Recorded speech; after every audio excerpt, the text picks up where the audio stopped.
This show is brought to you by Safety FM.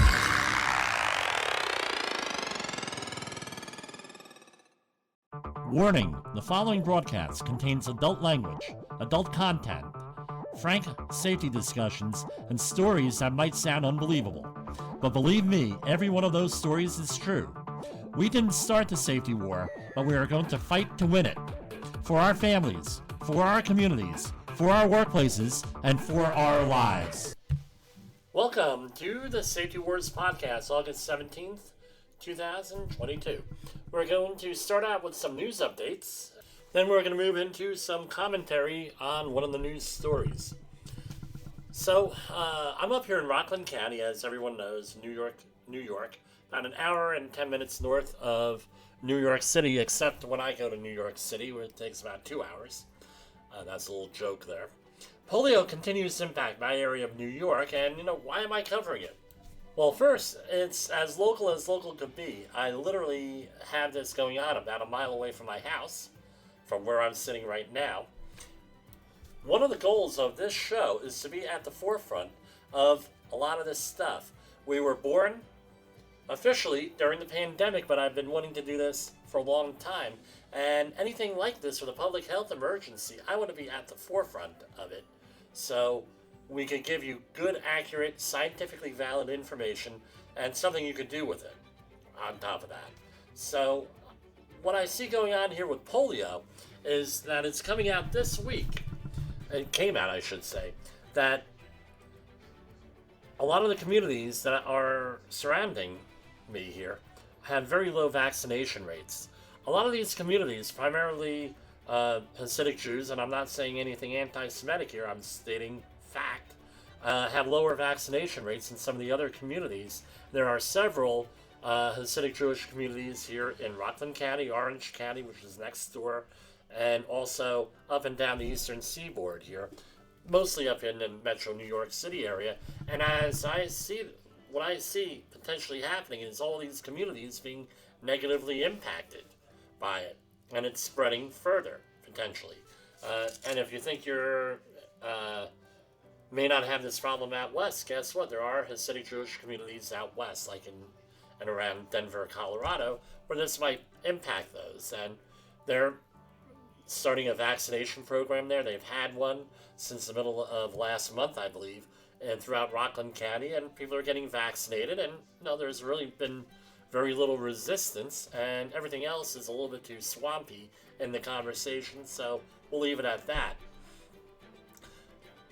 But what the big thing news that came out this week is that health authorities have reported that there are several hundred cases in my community, and they're measuring that in the sewage, and they're able to draw some conclusions based on the sewage treatment plants. And the same thing is happening over in New York City. Second story I wanted to talk about, the Rust movie set incident with Alec Baldwin. If you recall, the cinematographer on the movie Rust, this happened in New Mexico, Helena Hutchins, was shot with a gun allegedly held by Alec Baldwin. I think, it's in the news, you can go and check it out, what all the major details were. But as a refresher, we covered this on our program a couple of months ago when the state of New Mexico and their Occupational Safety and Health agency detailed a whole bunch of alleged violations against the movie. And it came down to a culture there. It's the system failing. It was like a textbook example of a system failing, which led to this. The FBI this week issued a report that said that it was unlikely for the gun to go off without a pull of the trigger. So if you're familiar with revolvers, you can have a single action or double action. The single action, you have to physically pull back the hammer on the revolver, pull the trigger, and you get one shot. The next shot, you have to pull the hammer back again and take another shot. With a double action, you just pull the trigger, and it is able to fire the gun without pulling back on the hammer. So this was a antique style gun, and one of the questions was, could the gun fire with just when you're pulling back the hammer and the hammer slips, with a quarter pull or a half pull or a full pull. And what the FBI has said, according to the reports here, is that the gun the trigger had to be pulled for that gun to go off. I don't know. We'll let the attorneys figure it out and everything else. But the important thing that we learned from before is you might want to keep your mouth shut if you're going to be involved in a criminal type thing or potentially accused of a criminal type thing, and see your attorney to make sure that you're doing the right thing.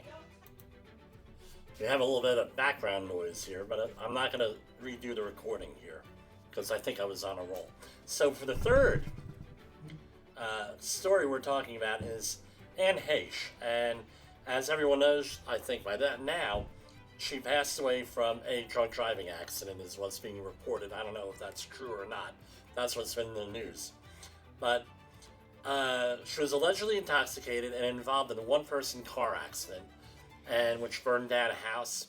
Thank God nobody else was killed. The reactions to her death have been mixed, and I wanted to comment on that. It's a little bit disconcerting. I've evolved over the years. 20 years ago, I would have probably been very hard on her, but with the benefit of age, maturity, learning about human and organizational performance, and some life experience, I'm really not going to be that hard on her. I mean, you have two sides here. People seem to come down on two sides, right? Either one, she is sick, and an addiction is a sickness. Right. All medical authorities pretty much say that. If you're addicted, it's not necessarily a moral failing or anything like that. She was doing an irrational thing. She was driving while intoxicated. She knew what the hazards were by this time. She got into a car accident that could have easily killed someone other than her, and she caused massive property damage. This is all part of the addiction cycle, where you know something is no good for you, and you do it anyway. And it's just the way it is. What I'm hearing from one side, she was an irresponsible, insert whatever word you want to use, and she deserves no pity, right? And she did it to herself. Come on, right? Let's talk about statistics here for a moment. Let's talk about drunk driving statistics. Drunk driving fatalities have leveled out at around 10,000 people a year, 10 to 10,500 roughly, according to most of the statistics that I'm getting from the National Transportation Highway Safety Board. But the good news is that it's 65% lower numerically than in 1982 when they first really started compiling these statistics. How has all of this been done? Right. A lot of stuff. Stricter laws, penalties, awareness, new technology, and safer cars. Remember, we didn't have airbags in 1982. We did not really have cars that were constructed to take a hit as well as today. They crumpled up. Versus my father's 1967 Mercury. That thing was a tank. Or I think about the early 1970s Oldsmobiles. Those things were land yachts, and the Chryslers, they were huge. But no seatbelts, right, weren't used. Often, really, 1982, 1983 is when seatbelts were really starting to be used. They were available going back to the 60s, the modern seatbelt about 76, and then in 82, people started to wear seatbelts. And then by the mid-80s, at least in my neighborhood, pretty much everybody was wearing them. We have better emergency care today than in 1982. All these things and more reduced the impact of drunk driving because you had multiple controls here. You had multiple things going on all at one shot. But let's remember something also. We have more drivers and more miles driven also. So, we've had a really significant statistical change, but we've plateaued statistically at above 10,000. Seems to be where it's stayed. Now, let's get back to the story. The question is this. What kind of society do we want? Do we want a kinder one, looking to fix problems, learn and improve? Or to constantly shame someone who is sick, or something in the middle? I'm probably going to go something somewhere in the middle, but we're going to favor trying to help people and fix problems. If this rough and tumble way of shaming people, especially it's not nice to talk negatively about the dead, that's what I've always been told, right? If this continues to be the norm, which I think it is the norm at this point, I don't really see good end results in any of this. It won't reduce drunk driving, right? We've already had penalties. They've been there for 40 years. In New Jersey, they've been there since 1906. Those were the first recorded drunk driving laws. Everything else has gotten us to everything else has not gotten us to this mythical zero that we're always talking about. Right? We talk about that green sign. We've worked 5,380 days with no lost time injuries, or no injuries, no illnesses, no this, and then the next day, thanks Joe, we've worked 0 days without injuries. Right? So Joe gets the blame. It's a mythical thing. Right? So, where we need to go with this, right? We know that what could have happened here. This easily could have been a mass casualty event. But what did happen? It was one person, right, involved in a car accident, hitting property and destroying it, and one person ultimately being killed, and Heche, rest in peace. She knew what the potentials were. We know what the end result is. We know what it is. I don't know if she knew what it is, unless it was immediately before this happened. Any number of addictions or behaviors, from overeating, eating wrong things, too much social media, sexual addiction, gaming addiction, workaholic, you name it, have negative, destructive consequences. And that's just a short list of addictions and negative behaviors that we could have here as human beings. My minister would say we live in a fallen world and this is the way it is. So, we know that she did it. Why did she do it? Because it's the same reason why people bypass safety procedures, safety plans. The short-term gain and incentives. Short-term gain was probably getting high. What was the incentive? Nothing bad happened so far, so it's going to continue to go on.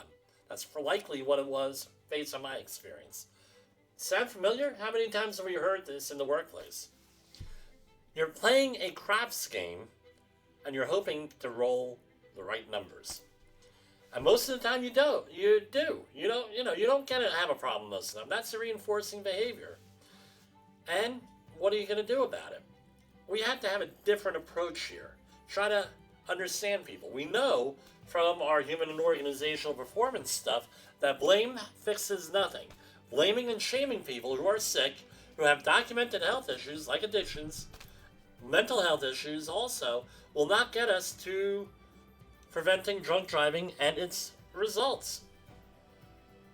What is needed is a systemic approach and a cultural change.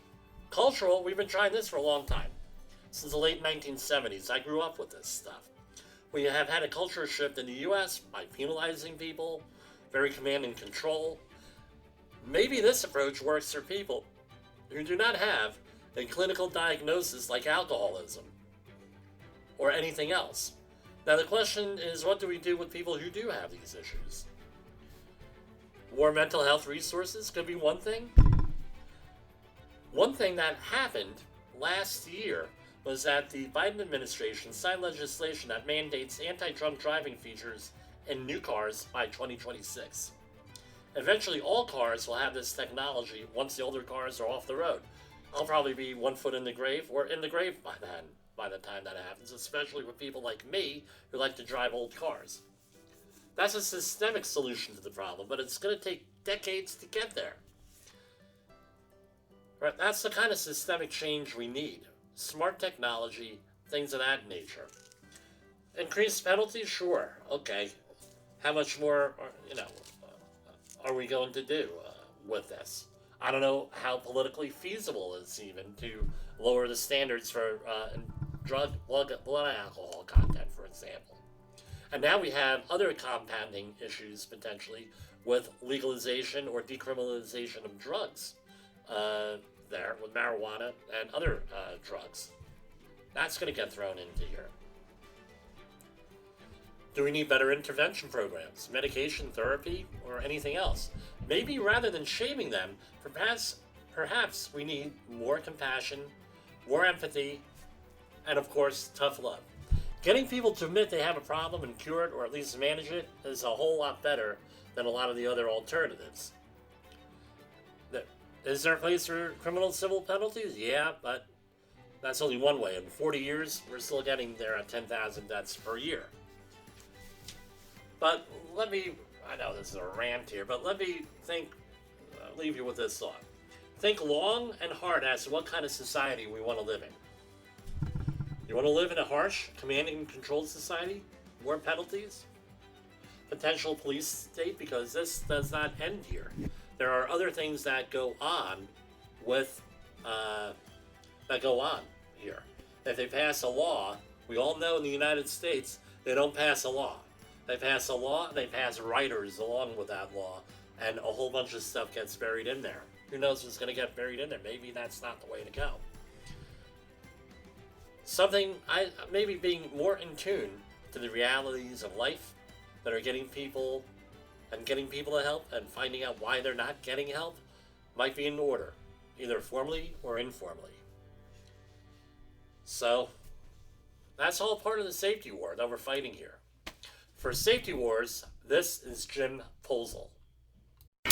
In the professional safety community, communication and planning are just a few keys to your program's success. The question many practitioners have is, where do I start? Dr. Jay Allen, the creator of the Safety FM platform and host of the Rated R Safety Show, has built a global foundation to help you along the way. Go to safetyfm.com and listen to some of the industry's best and most involved professionals, including Blaine Hoffman with the Safety Pro, Sam Goodman with the Hop Nerd, Sheldon Primus with the Safety Consultant, Jim Posel with Safety Wars, Emily Elrod with Unapologetically Bold, and many others.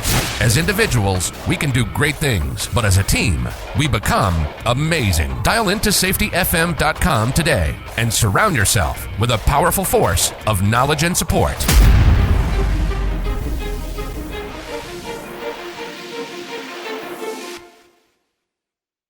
Are you tired of hiring safety consultants and safety professionals that don't have any passion for what they're doing? How about those who have never worked in the field or done the dirty work? Is there resistance to taking safety training because the training is boring, irrelevant, and unengaging? Are your employees playing a teen, college student, or someone on the dark web to take the online safety training for them? Look no further. Safety Wars can come to your facility or do most of the training you need through an online platform at times convenient for you. For more information, call me, Jim Posel, your Safety Wars host, at 845-694-4170. Or you can email me at jim@safetywars.com. Remember, if you've heard this transmission, you are the solution to unsafe workplaces. The views and opinions expressed on this podcast are those of the host and its guest and do not necessarily reflect the official policy or position of the company. Examples of analysis discussed within this podcast are only examples. They should not be utilized in the real world as the only solution available, as they are based only on very limited and dated open source information. Assumptions made within this analysis are not reflective of the position of the company. No part of this podcast may be reproduced, stored in a retrieval system, or transmitted in any form or by any means, mechanical, electronic, recording, or otherwise, without prior written permission of the creator of the podcast, Jay Allen.